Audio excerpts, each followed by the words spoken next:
Hello and আসসালামু আলাইকুম everyone. আমি আর আমার মেয়ের পিকনিকের দ্বিতীয় পর্বটা আজকে নিয়ে চলে এসেছি। ভিডিওটা একটু লং হবে, তাই তোমরা ধৈর্য ধরে স্কিপ না করে পুরোটা দেখবে প্লিজ। সবার প্রথমে তো রান্নার জন্য যা যা প্রয়োজন সেগুলো একসঙ্গে গুছিয়ে নিয়েছিলাম। তারপর আমার মেয়েকে তো ভেজিটেবল কাটতে বসিয়েছিলাম। ও চাইছিল আমার সঙ্গে একটু কাজ করতে। একদিকে ওকে বসিয়ে অন্যদিকে আমিও ভেজিটেবলগুলো নুডলসে দেওয়ার জন্য কেটে নিয়েছিলাম। যেহেতু অনেক ছোট ছোট পিস করে কাটতে হবে, তাই সময়ের ব্যাপার ছিল, তাই একটু আগেই বসেছিলাম। আমার বাবুটাও তো পারফেক্টলি কাটতে পারছিল না, তারপরেও আমার অনেক ভালো লাগছিল যে ও আমাকে হেল্প করতে চাইছে।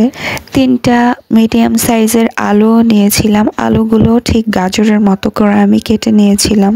আজকের পিকনিকটা আমার আর আমার মেয়ের একার হলেও ইনভাইট করেছিলাম বাসার সকল ছোট বাচ্চাদেরকে।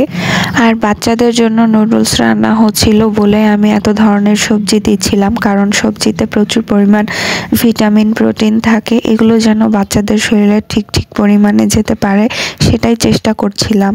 নুডলসের পরে আমি তো কাঁচা কলার চিপস বানানোর জন্য কলাগুলোকে প্রথমে ছিলে নিয়েছিলাম, তারপর এইরকম ভাবে কেটে নিচ্ছিলাম। ইচ্ছা করলে তোমরা পাকা কলার চিপসও বাসায় বানিয়ে দেখতে পারো, আর আমি আজকে কাঁচা কলা ইউজ করছি।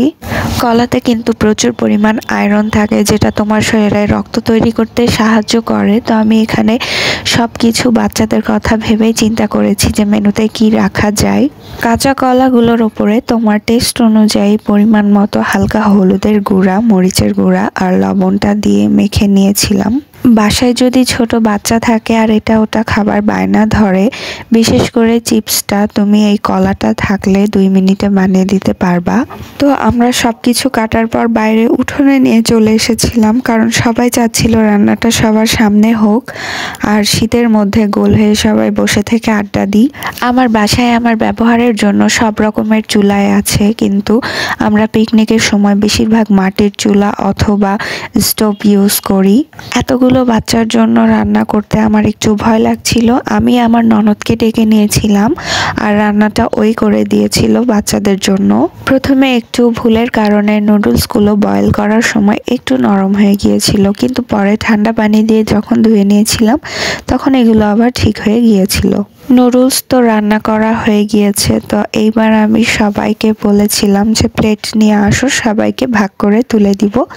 তো সবাই সবার প্লেটগুলো নিয়ে চলে এসেছিল আর রুমে সবাইকে আমি খেতে দিয়েছিলাম। তো নুডলসটা খেতে সব বাচ্চার বেশ ভালো লেগেছে আর সবাই কিন্তু লাইক দিয়েছে, দেখে নাও। আর পরবর্তীতে আমি কলার চিপসটা ভাজতে চলে এসেছি। আসলে আমি সাইডে বসেছিলাম, আমার ননদ টুম্পা এগুলো সব ভেজে দিয়েছে। আর এই যে দেখো রেডি হয়ে গেল। বাচ্চাদের জন্য আমার আয়োজনটা তোমাদের কেমন লেগেছে তোমরা অবশ্যই কমেন্ট করে জানিও, আর সঙ্গে থাকার জন্য সবাইকে অনেক ধন্যবাদ।